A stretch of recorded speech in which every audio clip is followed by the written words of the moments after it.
¿Calamares o carne de perro? John tenía una apretada agenda de predicación en Indonesia. Pastor de una iglesia en Papúa de una religión que guarda el domingo, acababa de terminar una serie de reuniones en una isla y tenía que volver a casa para otra. Tenía que volar, pero no había plazas libres en el avión, así que compró un boleto para ir en barco, lo cual le llevaría 3 días. Aquella fue una decisión que le cambiaría la vida. John compró el boleto más barato en la cubierta económica, que era un largo pasillo donde decenas de pasajeros dormían unos junto a los otros en el suelo.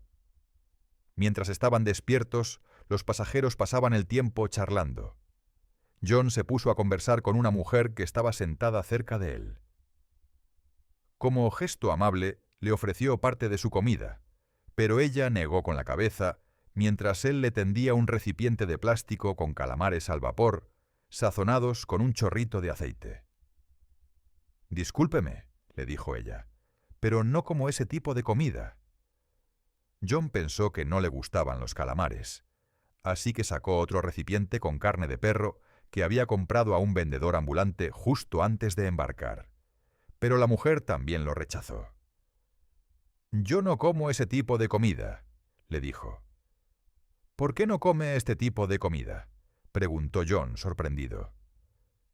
«Porque soy adventista», le respondió ella. Lo único que sabía John de los adventistas era porque había dado clases a un alumno adventista en una escuela misionera donde había trabajado antes de ser pastor.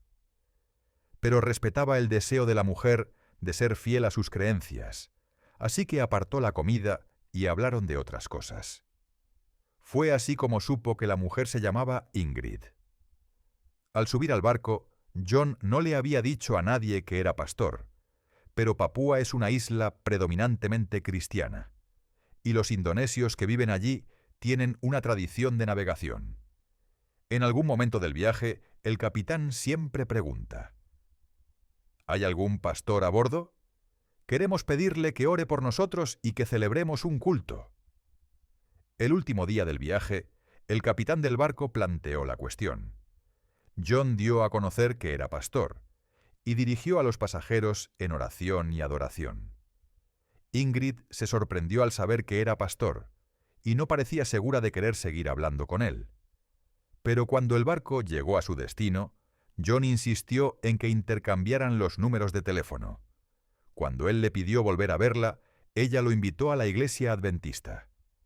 Todos los sábados del mes siguiente, John asistió a la iglesia con ella. Entonces ocurrió algo insólito. Empezó a sentirse incómodo cuando iba a su iglesia los domingos. Se sentía tan incómodo que cuando le pidieron que predicara, se excusó diciendo que tenía que ir a otro sitio. Cuando comunicó a su iglesia su intención de hacerse adventista, le ofrecieron un puesto más alto con un salario más elevado para que se quedara. Pero no cayó en la tentación. En su estudio personal de la Biblia, se había convencido de que el sábado es el verdadero día de reposo. También había aceptado la prohibición bíblica de comer alimentos impuros, como los calamares y los perros. 3 años después de ese viaje en barco, John e Ingrid se casaron. Hoy él está terminando sus estudios de teología en la Universidad de Clavat, en la isla de Celebes. Se alegra de que Ingrid rechazara su comida, porque gracias al testimonio de ella, él acabó descubriendo el verdadero día de reposo, el sábado.